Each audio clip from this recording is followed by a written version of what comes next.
Welcome to Family History Mysteries, a podcast that tells the stories uncovered through family history research, the unexpected stories of everyday people. I am an avid family historian who has been compiling my family tree for over 15 years, with nearly 20,000 people recorded in my trees. Episode 29, Blucap the Bushranger. When I was researching the Dickens brothers for episode 26, I came across a story of a bushranger called Blucap, who I'd never heard of. This sparked my curiosity, so here is the story of Robert Cotterell, also known as Blucap the Bushranger, and his gang. Robert Cotterell was born on the 27th of March 1847 in Sydney and was baptised on the 2nd of May 1847 at St Andrew's Cathedral. He was the son of Robert Cotterell, a sawyer, and Jane Regan.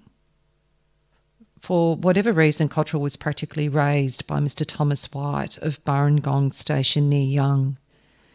Looking into Thomas White's obituary, he does mention that his cousin was Mrs William Regan, so possibly there was a family connection and maybe his parents died young and that hence why Thomas White took him in. As a young man, Cotterell was employed as a stockman on Currabarumma Station between Barmedman and Quandiela, which is between Young and West Wyalong. He suffered from opthalmia, an inflammation of the eyes that made him sensitive to light, and he earned his alias on account of a piece of cloth that he wore to protect his eyes from the sunlight. He was also known as Captain Bluecap. Robert Cotterell's first known encounter with the law was in 1866 when he was 19. He seemed to have been caught up with John Cowell and Michael Rock, alias Michael Homer. Michael Rock was an ex-convict from Ireland. There's a couple of articles that allude to the background of Michael Rock and also John Cowell and the type of men that Robert Cotterell was beginning to be in company with. So a year earlier than we see Robert mentioned in court records, there is an article on cattle stealing, and it says Michael Rock, alias Homer, and Charles Keogh were brought up and charged with cattle stealing. Michael Rock, alias Homer, and Charles Keogh were charged with cattle stealing, have been arrested at the Young Police and were committed for trial. These men have actually stolen the cow from Thomas White's property where we know Robert Cotterell was living. Another article says the horse number 35 in this week's list, the property of Thomas Redfern Watt, is supposed to have been stolen by John Cowell. He's 30 years of age, 5'7", sallow complexion, fair hair, dark brown beard, light moustache, has lost 2 or 3 front teeth, a flash appearance and a native of the colony, and he's supposed to have gone to Wagga Wagga or Bland in company with Michael Rock, alias Homer. Robert Cotterell was arrested by Constable Hipkiss and Tracker Molly of the Forbes Police and charged with shooting Richard Taylor with the intent to do grievous bodily harm. And this incident was reported to have taken place on the 21st of March 1866 at Humbug Creek, and Cotterell was committed for trial. He appeared at the Bathurst Circuit Court on the 18th of April and was acquitted of the charge. His story was that he absconded from Taylor's farm when he was employed by him, claiming that he was being maltreated. Cotterell claimed that he was not providing him with adequate accommodation or nutrition. So at this point, Robert Cotterell is free to do as he chooses, and he has had that association with Cowell, and he's now entering into cattle stealing. On the 9th of April 1866, John Cowell and Robert Cotterell on remand are charged with cattle stealing. James Fraser says, I'm a hide merchant residing in Young. I remember Constable Sutherland coming to my place about 6 or 8 weeks ago. I gave him permission to search for the stolen hides. I was present and saw him search. He took 2 hides. I buy hides from different parties. I buy them from Mr Taylor. I've been in the habit of getting them from him every second day. Edward Taylor sworn I'm a butcher residing at McHenry's Creek. I know both prisoners, John Cowell and Robert Cotterell. On the 5th of last December, Cotterell sold me 9 head of cattle. 4 of them were branded EJ. I paid Cotterell £40 and 10 shillings for these cattle, and he put his mark on the receipt, and Mr. Job Fowler witnessed it. Cal was with Cotterell and helping to drive the cattle. I think he assisted in making the bargain. I bought the cattle from Cal and Cotterell jointly. I asked Cotterell whose cattle they were, and he said they were bought by Mr. Thomas White of Humbug. The inspector of Slaughterhouse inspected the cattle mentioned in the receipt. I told him I had purchased them from Mr. White Stockman. I do not remember having bought any cattle branded EJ before. Edward Jones sworn I'm a grazier and reside at Cadow on the Lachlan Road. I see the hide produced. I recognise the brands as mine.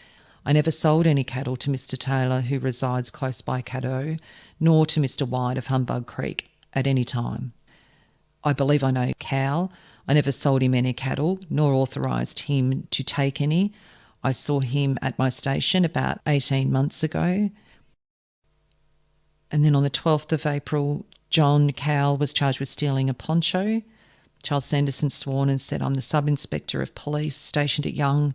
About 10 o'clock this morning, I charged the prisoner with stealing a poncho from Mr. Joseph Miller of Lachlan on or about in February.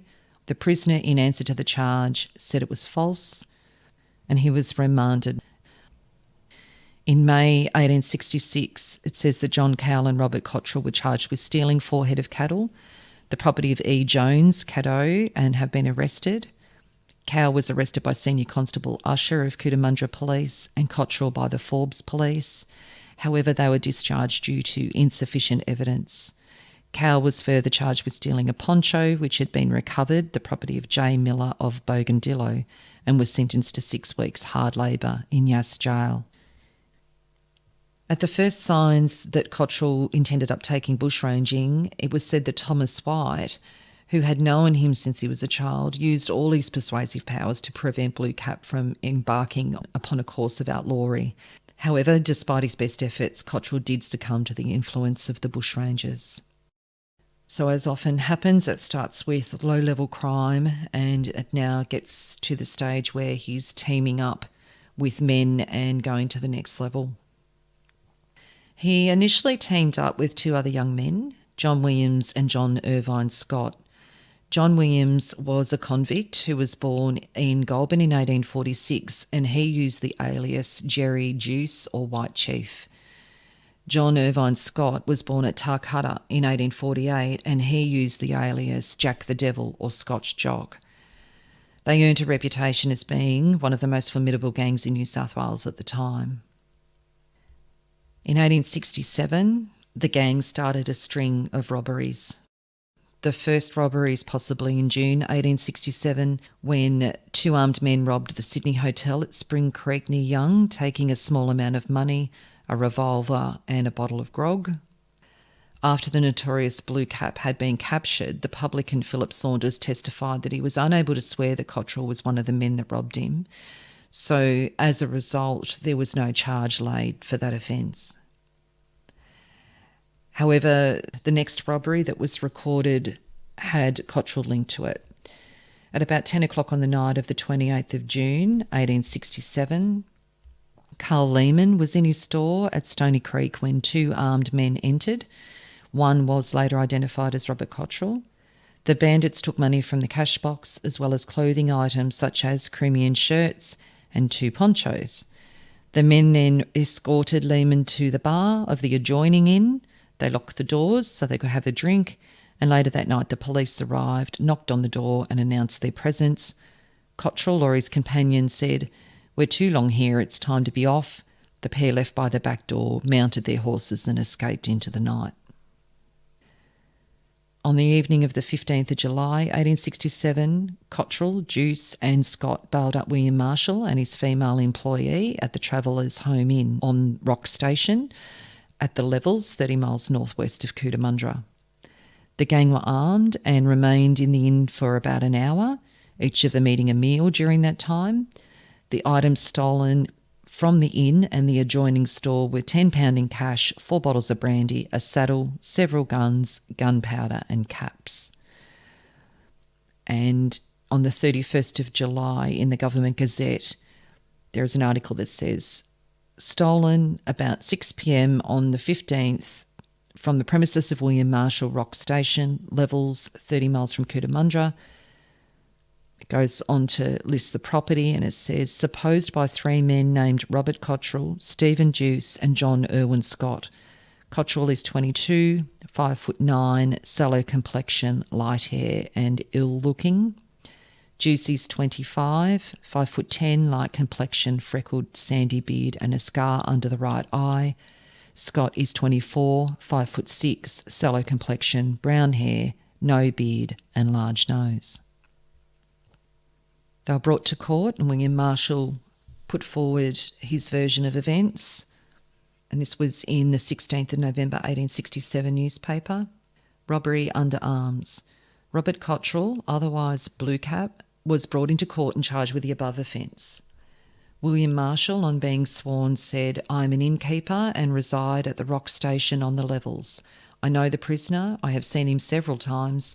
My place was robbed in the middle of July last by 3 men.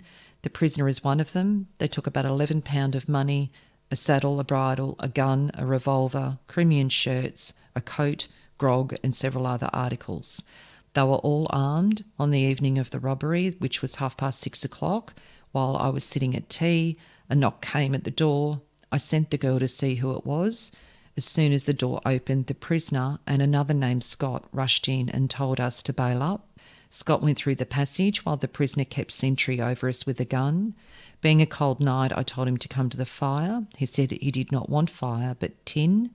I told him he had come to the wrong place for it. He searched my coat pockets, and when attempting to rifle through my trousers pockets, I took out what money I had in the pockets and laid it on the table. There was about £2. There was a third person with the Bushrangers, whose name I believe is Juice. Scott and Juice went to the store and helped themselves, while the prisoner kept sentry over us in the house. At the time that they were in the neighbouring store, it was recorded that they drank a bottle of pale brandy. One of them played on the concertina occasionally. I parted with the money and property against my will. I have seen the prisoner occasionally for the last 5 years. I have no doubt as to his identity. To the prisoner, I have seen you at Currabema, at the flat and at Humbug Creek.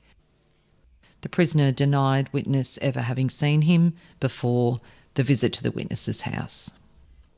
9 days later, on the 24th of July 1867, about 10 o'clock this Thursday morning, Reedy Creek House, the residence of Mr. Jeremiah Lehane, was stuck up by 2 men who were described as answering the description of Blucap and his mate Juice. Here they succeeded in obtaining a sum of £6 together with a revolver. The grazier asked Cotterell if he belonged to the police force, to which he replied, No, I'm a bushranger.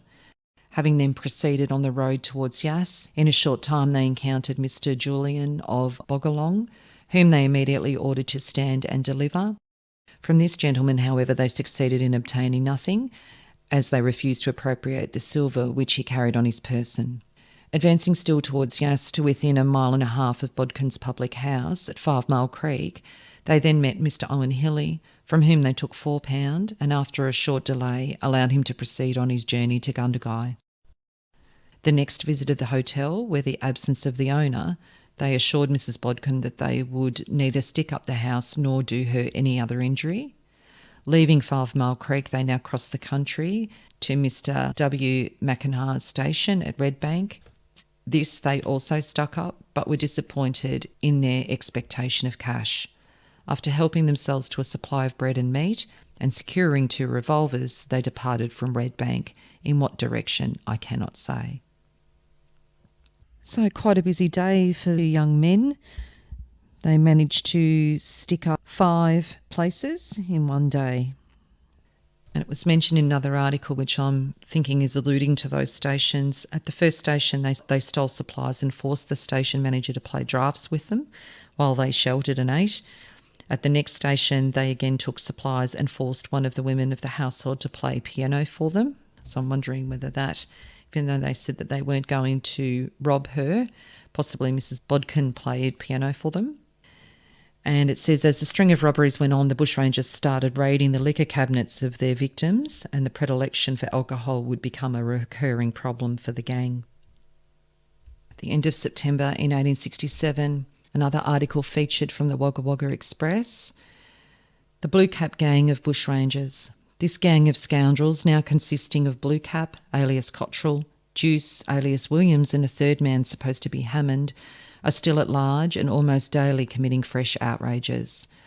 At the latter end of last week, they visited the Cuba station and stole 2 horses belonging to Mr. Gordon. They were also well armed. Independent of their revolvers, they carried 2 needle guns, one being the property of Captain Duncan of the steamer Murrumbidgee that had been left in the care of Mrs. Learmonth's stock rider at Groongle.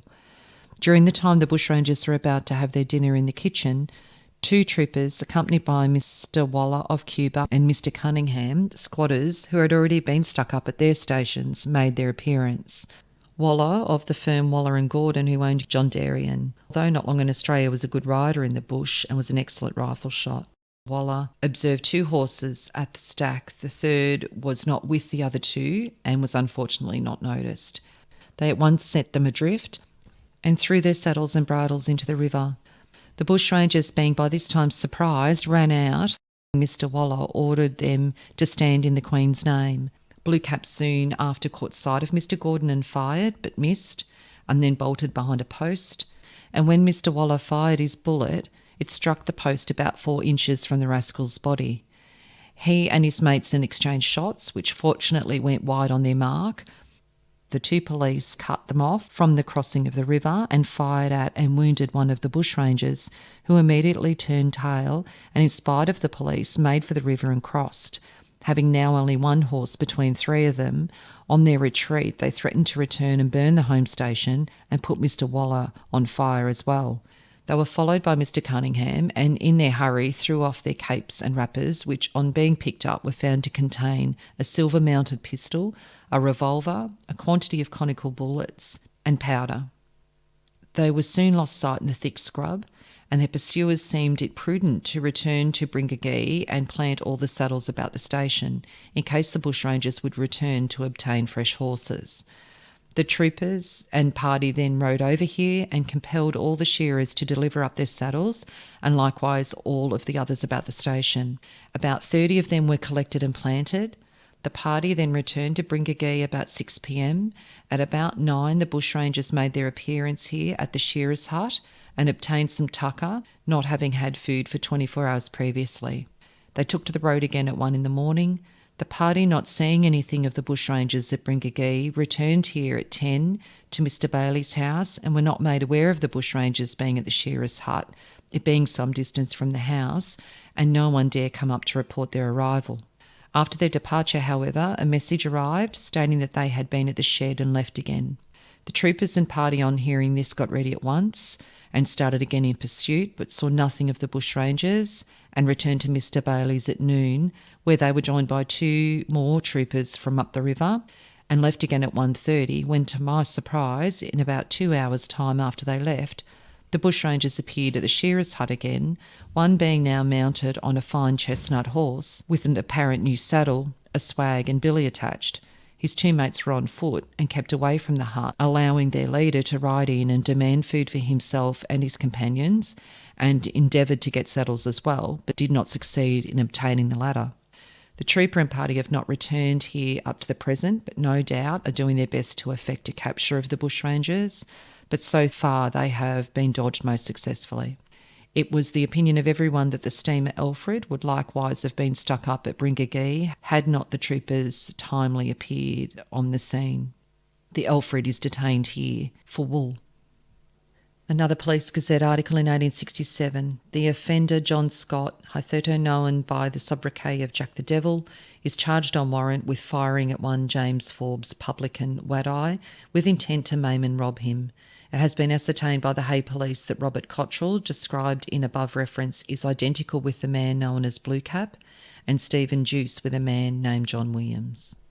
From Hay we learn that on the 14th, the 3 bushrangers stuck up an outstation belonging to Tubbo and took 3 horses. The number of the police on the lookout for them in this district is being increased, and it's likely that we shall hear from some sharp work amongst them. Constable Harper, belonging to this station, is said to have signalised himself greatly in the skirmish at Bringagee and elsewhere. Several leading gentlemen are out after the bushrangers. Wednesday night, we hear of them mounted and sticking up Claxton's halfway house on the Urana Road. They obtained £15 in cash and a £20 cheque signed by Mr. A. Davidson. And on Thursday night, were camped about 7 miles from Urana. On the 19th, they stuck up Osborne and Headlam's Brookong station and took away horses and £35 in money or cheques.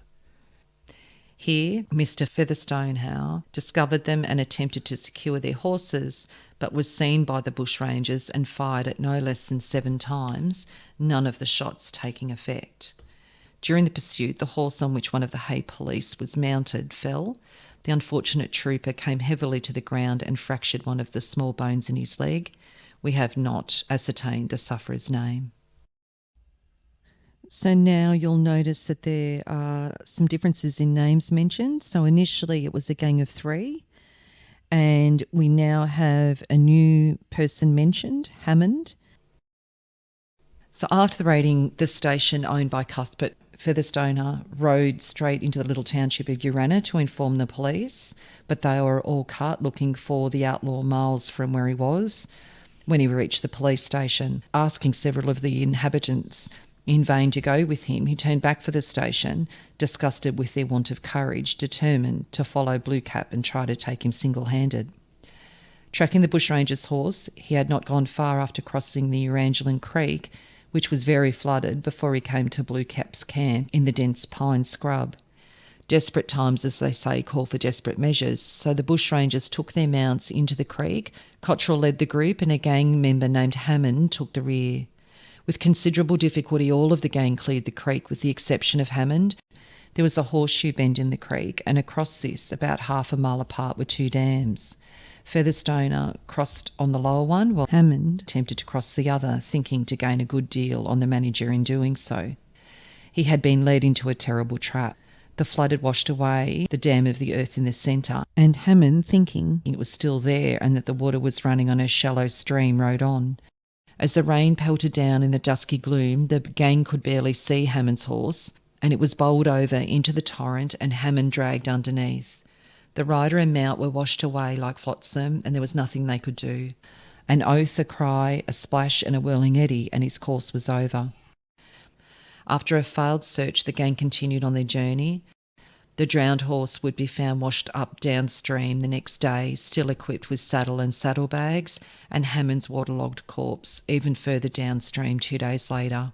The police who came out from Urana, getting the body out of the water and stripping a sheet of bark from a tree, rolling him on it and buried him close to the broken dam. They drove a large pig in for a tombstone, which has long since disappeared. In solitude and silence of the creek bank, he has lain, with nothing to watch over or disturb him but the cattle and sheep that pasture around his grave. The incident was too much for the gang. Already starting to flake apart, they decided to go on their separate ways. And in the excerpt I'm going to read is with another group of 3 men, and Blackjack and James Smith are now mentioned.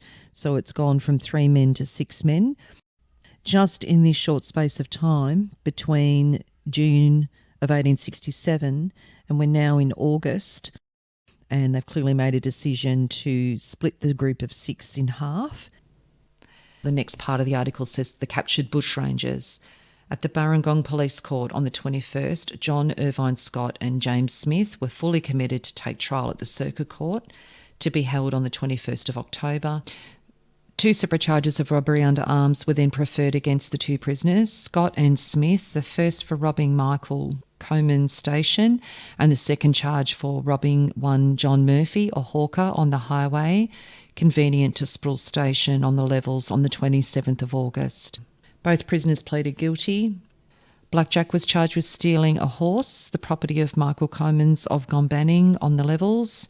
In reply to the charge, when apprehended, he said, "I had a good day's ride out of this horse." He was remanded for 8 days. The same 2 prisoners, together with Blackjack, were also committed for robbing the Junee Hotel on the 30th of August, of £3 in cash and a quantity of grog, stores and other properties. To these charges, all 3 prisoners pleaded guilty. Scott again for committing robbery under arms in the residence of Mr. Marshall's on the levels in July. On Thursday last, Jack the Devil, Smith and Blackjack arrived under escort from Burrangong and were safely lodged in the jail. They were a miserable set of dirty, half-starved looking striplings and about as great as contrast to the popular ideal of bold, dashing highwaymen as could well have been conceived. John Irvine Scott, James Smith and Blackjack, the three bushrangers belonging to Blucap's gang, who were apprehended on the 31st on the levels, brought up at the police court young on the 2nd, charged with robbery under arms. Senior Constable Usher, to whose gallantry the public owe for the capture of these desperados, gives the following description of his encounter with them. I arrested the three prisoners at a hut at Baghdad Station, belonging to Widow Sproul. I was accompanied by Constables Little and White, who assisted me. We had been watching the hut during the night, when near daylight we went to arrest the prisoners. I saw the prisoner Scott come from the front of the hut. I called him in the Queen's name to surrender. The police then fired 2 shots at the hut. I called Scott by name 3 or 4 times and requested him to surrender. He came out to the front of the hut. I called on him to lay down his arms and surrender, and he said, "I have no firearms." I then ordered him towards us. He did so. I ran towards him and told the constables to look after this man until I should see after the others. Constable White took charge of him. Constable Little called out to me, "Look at the 2 men running away into the bush." We were on foot. I called at the top of my voice to the 2 men to stop and surrender. I did so several times while running after them, after which the prisoner Smith turned around and stood. I called upon him to throw down his arms and surrender. After some hesitation he did, throwing a revolver on the ground. I called on Constable Little, who was running after me, to take charge of Smith. He did so. I then ran after the black fellow, who was some distance ahead. When I got within about 60 yards of him, I called out to him to surrender, as his mates had done. I called out 3 or 4 times. He turned around and raised his arm and levelled his revolver at me. I called out, "You black dog, are you going to shoot me?" At the same time, I took a deliberate aim at him with my revolver and fired, but missed him. I told him I would fire again if he did not lay down his arms. He did so and came towards me. I picked up the arms, consisting of 2 horse pistols and a self-acting revolver, all of which were capped and loaded. This was about half a mile from the hut. I overtook Constable Little with the other prisoner and then drove both prisoners towards the hut. I then charged them with robbing under arms. They replied, "All right." They acknowledged having stuck up the Junee public house the day before. Youth varying in age from 18 to 20 years, remarkable only by their insipid expression and apparent regardless of events present or to come, simple bush-tutored lads whom the wheel of circumstances would readily turn to the path of virtue as to vice. Everybody expected to see in these captives 3 models of strong physical build and fierce aspect, but what a surprise to the beholders to look upon 3 so weedy scrubbers as could be well imagined. Pursuing a course without thought of the magnitude of their misdeeds, they seemed to care as little as to the punishment that threatens to overtake them. But it is this passiveness, this utter want of feeling, that makes them dangerous to society, inasmuch as a revolver in the hands of one destitute of human sympathy is more to be dreaded than in the hands of a really brave, though mistaken man. To call them would-be heroes would be a sad misapplication of the language. They took to bushranging simply because they happened to fall across others who had drifted into that lawless life, rejoicing in the excitement of bailing up defenceless families and replenishing their pocket money to buy jams and sweets where they had not the pluck to rob. There is a perfect absence of the sensational in all that pertains to the bold highwaymen in these bush desperados. There is nothing about them even that a romantic girl could muster a sigh upon, unless it was one of disappointment at their anti-brigand appearance. That they would have followed their lawless course until their crimes became a deeper dye, there is not the smallest doubt. It is fortunate for themselves, therefore, as well as for society at large, that the dangerous career of those silly, unthinking lads has been brought to a sudden step.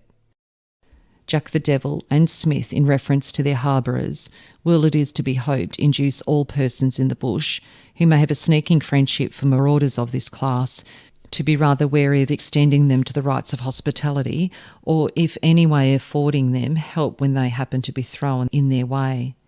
When harbourers find that their bushranging friends are not to be depended upon, but are ready and willing to let the police into the secrets of their connection whenever they happen to get into trouble, harbouring will decrease and bushranging will decline. On that day, John Irvine Scott and James Smith pleaded guilty to 3 charges of robbery under arms in July and August last. The same prisoners with Blackjack, a half-caste, also pleaded guilty to another similar charge. In reply to questions from His Honour, Scott stated he believed he was about 17 or 18 and born at Tarcutta, that his parents were both dead and that he had followed the occupation of a stockman.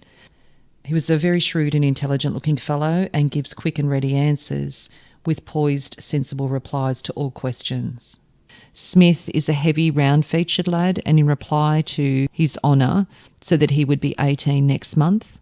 Blackjack, a solid-looking half-caste who could not tell his age, is also apparently about 18.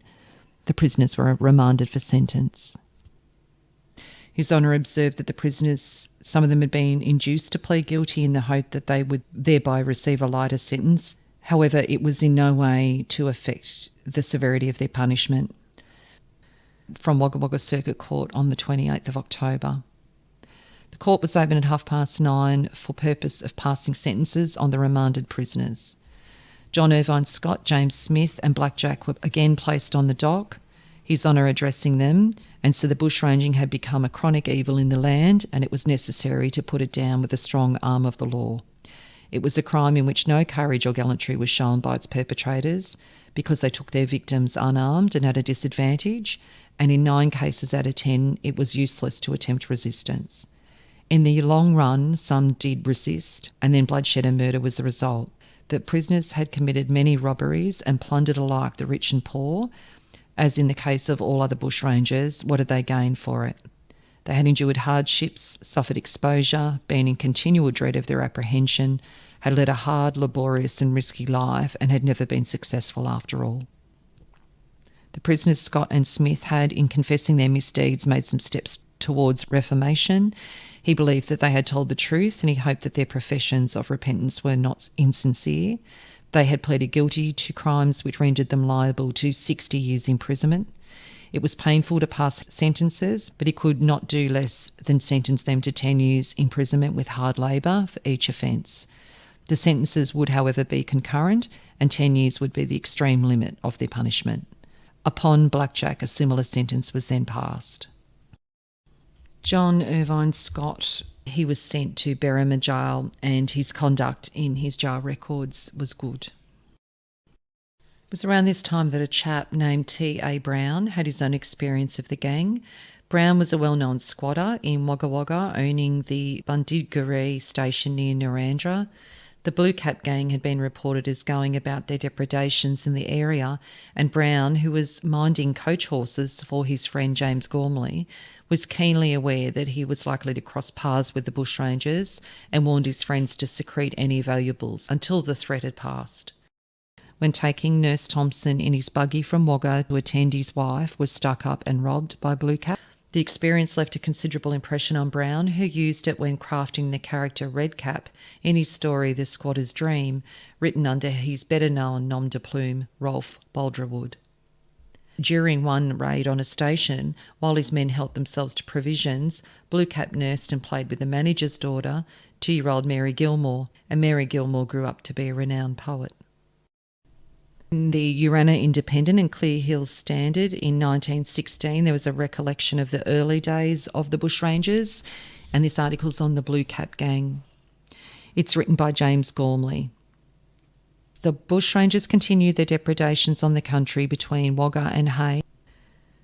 The gang secured all the fast horses they could find on the stations. Young John Buckley had a mare that was known to be able to race. The gang found Buckley riding this mare on the back of the Grungle Run when he was robbed, and what money he had about him, and his mare and saddle and bridle taken, while he was left to walk back to the head station, a distance of 20 miles. The gang chiefly confined their depredations to the country on the north side of the river between Wagga and Hay. The station owners on that side were mostly prepared to resist an attack. The mail line from Wagga to Hay ran on the north side of the river, and as I found it necessary to travel on the line to look after my grooms and drivers, I had to use great caution to avoid meeting the robbers. The day that the three bushrangers had escaped on foot from Bringagee, I was travelling down to Hay. When passing Benaremba, I heard of the affray at Bringagee and therefore knew that the gang would, as soon as possible, secure fresh horses to replace those taken from them by Waller and his companions. I was then riding one of my best saddle horses and was leading another good horse. I kept on the open plain and avoided clumps of timber so that I could not be taken by surprise. For if the outlaws captured me, I would have lost my horses and watch and be left to walk back to the next station. When I got within 2 miles of Bringagee station, I observed 3 men cautiously walking from one belt of timber to another. I could see that one of the men carried what appeared to be a gun or rifle. The men were on the track I was following and sheltered themselves behind trees with the expectation that I would come close to them. I could plainly see the dodge, so I kept out on the plain and well away from the timber. Then one of the men made towards me and beckoned me to wait, but I cantered away. Then I heard the rifle, and as I looked back I could see one of the men lower the gun from his shoulder. No doubt the men were disappointed in not having been able to secure my 2 horses and would have shot me if I was within range. At one station the gang stuck up. They got so drunk that Blucap passed out. Scotch Jock brought a wheelbarrow from the superintendent with his loose change and used it to cart Blucap off the premises to a nearby dam and dropped him in the water to sober him up. Alcohol became the cause of major conflict in the gang, with the men frequently having heated arguments after a little too much rum. It's recorded that John Ward, alias Parramatta Jack, charged with receiving stolen property from the offenders, Robert Cotterell, John Irvine Scott and Stephen Juice, and has been arrested by Senior Constable Byrne at Narrandera Police. John Ward was charged with having on the 24th of August last year in the company of armed bushrangers stolen from George Stevens 1 pair of boots. Mr Forbes opened the case and called Timothy Foley, who deposed, "I'm a constable at Narrandera. I apprehended the prisoner on the 1st of October and found him wearing the pair of boots produced. Prisoner said he got them from the bushrangers, Blucap and Juice, 4 miles out of Mr Clark's at Boree. They also took a pair of pants and gave a pair they had to Doolan." George Stevens deposed, "I keep a bit of a store and go about with a cart buying cheese, bacon and other produce. About 7 weeks ago near Mr Clark's at the Merrill, one of the bushrangers had a gun and said that they wanted a pair of long boots. I took a pair out of the cart and gave them to him and was glad to get rid of him by doing so. He gave them to the prisoner who put them on and then all 5 men rode away. The prisoner in defence said the bushrangers made him go with them to the hawker's camp and to put the boots on. Jack at the same time took a pair of pants from the dealer and gave a pair he had to Doolan, telling him the same time to look out for the traps. The bushrangers separated and rode away. The honours summed up and the jury after 5 minutes came in with the verdict of guilty. His Honour said that it felt it was his duty to pass on a severe sentence. He could understand that a man might be compelled by armed men to give them entertainment, but he could not understand anyone voluntarily riding down to receive a portion of the spoil from a robbery. The bushrangers had been robbing the night before and no doubt on the following morning robbed to accommodate the prisoner, and the sentence of the court was 5 years hard labour on the roads." And then there's a subsequent article as well, receiving stolen property. Robert Sproul was charged on the 31st of August receiving property from bushranger Scott, a silver chain, knowing it to be stolen. John Irvine Scott said, "I went to the prisoner's place on the Friday and Saturday in the week of Murphy's robbery and gave him something just before I was arrested. I gave him a silver watch chain with a broken link in it. Smith was present at the time. When I gave it to him, I said it belonged to Murphy. I also gave him a purse and Smith gave him a watch and saddle." James Smith, the second bushranger, deposed that I arrived at the prisoner's sheep station on a Saturday with Scott. I saw Scott give him a chain that morning. Senior Constable David Ursher deposed, "I arrested Scott and Smith on the 31st of August at the prisoner's place. Constable White Little were with me. The prisoner was also there and a shepherd. I searched the place and found a gun, a case, 2 bullet moulds, a flask of powder, a little meat and 2 ponchos. I only searched the hut. The jury retired after an absence of half an hour and returned in a court with the verdict of guilty. The prisoner was then charged with, on the 30th of August at Baghdad, having received from the bushranger one watch, the property of John Nicholson, knowing it to be stolen. James Smith, the bushranger, deposed that he had given the watch to the prisoner, and the prisoner gave him a revolver, told the prisoner the watch had been stolen by the other bushranger. John Nicholson, superintendent at Mr McKinnon's station at the Marul, deposed that he had lost the watch produced and a chain about 6 or 7 weeks ago. He put it 2 days before it was taken in a portmanteau, which was broken open while he was absent and the contents all strewn about, and the watch and chain missing. Wilmot Beaumont deposed that he was living at Mr McKinnon's station when it was stuck up by 3 armed men who broke open Nicholson's portmanteau and took the watch and chain. His Honour summed up at great length, and the jury, after 5 minutes' consultation, returned the verdict of guilty. Robert Sproul was then addressed by the Honour, who stated that he'd received some information to the effect the prisoner had rendered assistance at one time to Sir Frederick Pottinger when on duty, and he would not sentence him as a bad character. He had been found guilty by 2 juries, legally of stealing, but subsequently of harbouring bushrangers. His Honour then read the clause from the Act of the Reign of William IV, which declared that any person concealing goods stolen from bushrangers should be liable to transportation for life. Any person harbouring or concealing bushrangers should be liable to the punishment of death. His Honour said the Act had never been repealed and was now never acted upon, but in a serious case he should not hesitate to put its provisions in force. He should sentence the prisoner to 3 years imprisonment for the first offence and 3 years for the second, and 2 years of the latter sentence would be concurrent. The actual punishment, 4 years imprisonment. The jury retired and after a long consultation returned the verdict of guilty, and the sentence was 5 years hard labour on the roads. On the 23rd of October 1867, Thomas Doolan, alias Doolan the Mailman, charged with aiding and abetting the offenders, John Irvine Scott, alias Jack the Devil, James Smith, John Williams, alias Stephen Juice, and Robert Cotterell, alias Bluecap, has been arrested by Sergeant Carroll at the Wagga Wagga Police.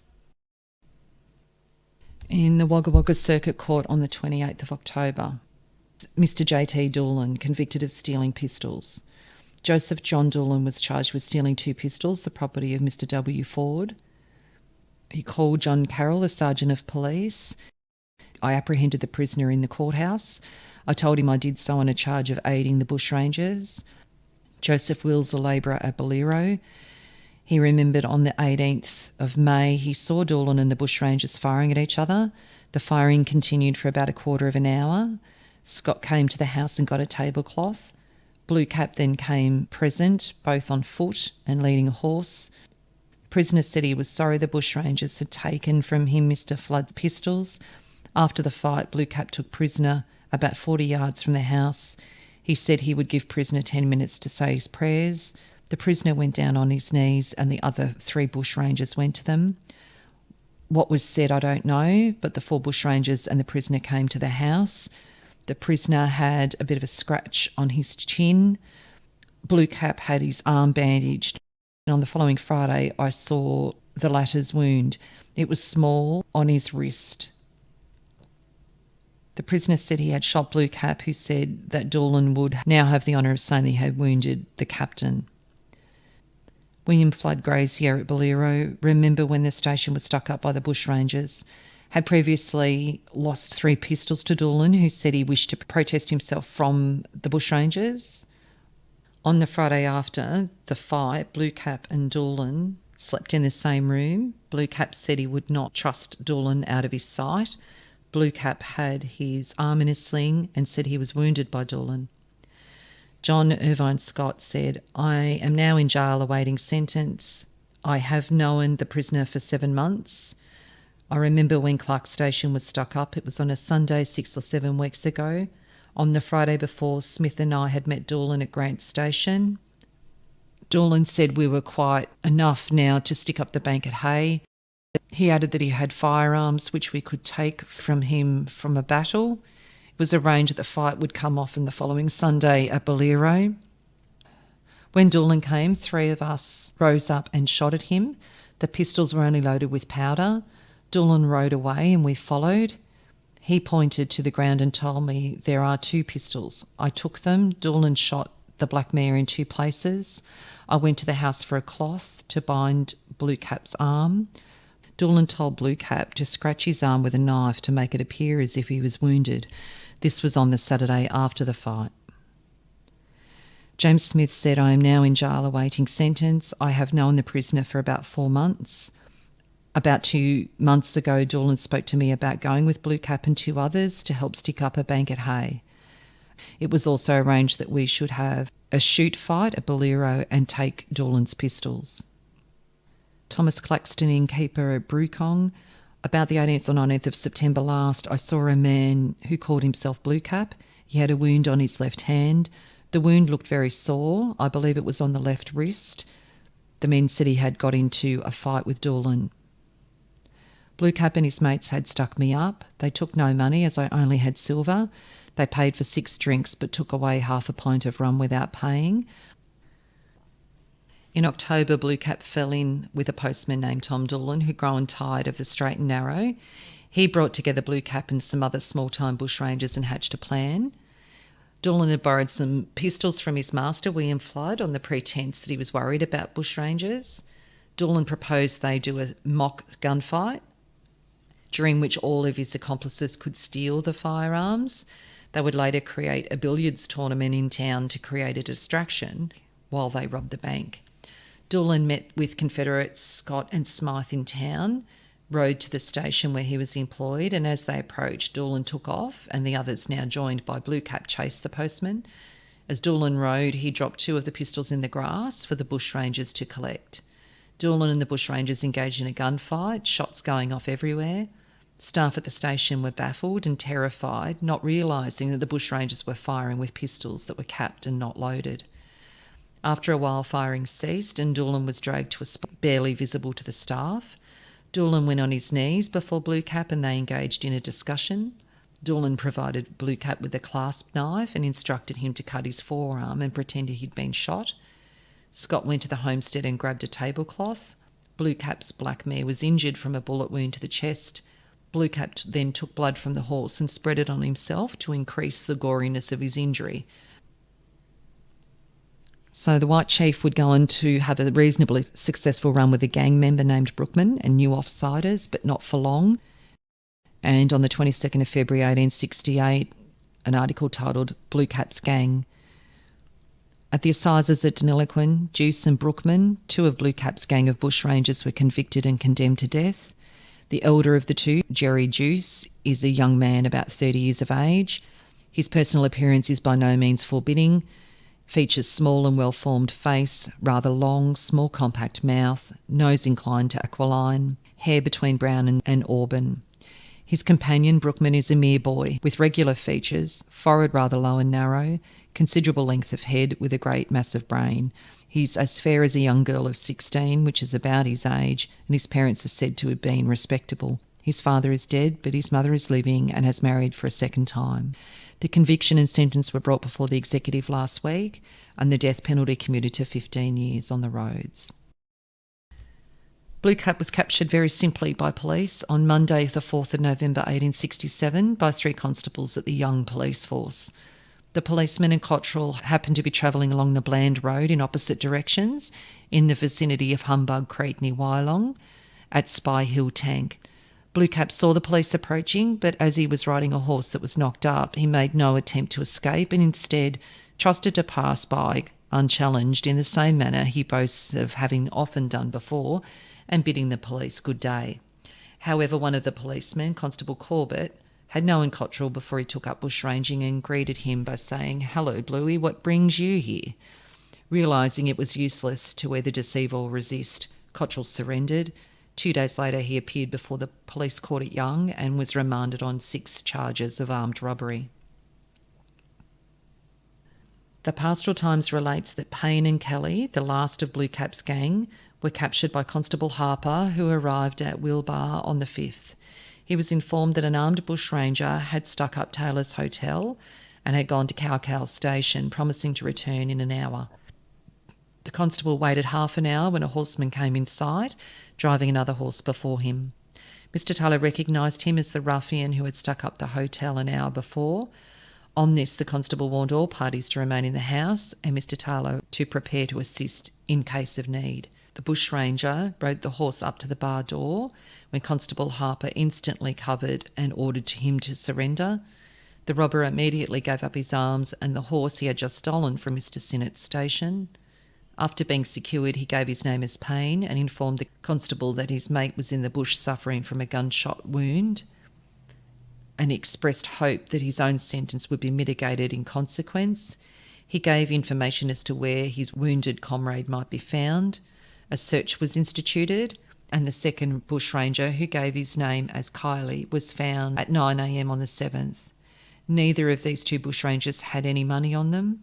The Williams and Brookman gang, who were arrested on the charge of robbery under arms at Morrigill, Redbank and other places, have been committed for trial at the next assizes.